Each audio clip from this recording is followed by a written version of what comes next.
অবশেষে সার্জিস আলমও তাই না হারে গেলাম, নির্বাচনের মাঠও তাইনও হারে গেলাম। সে কইব এই মানুষগুলোর হাত ধরে একটা নতুন বাংলাদেশ পাইছিলাম, আর আজকে নির্বাচনে তারাই হারে যার।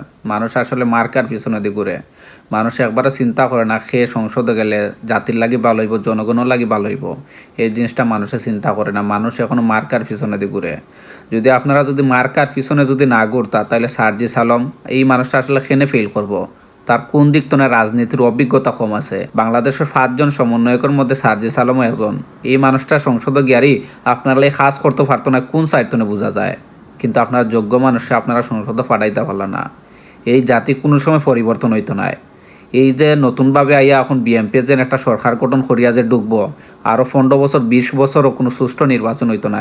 লিখকে রাখেন, আমার ভিডিওটা দরকার হয় আপনার কাছে ডাউনলোড করিয়া রাখেন, আপনারা বুঝতে পারবো একটা সময় আগামী 15-20 বছরের মধ্যে কোনো সুষ্ঠু নির্বাচন হইতো না।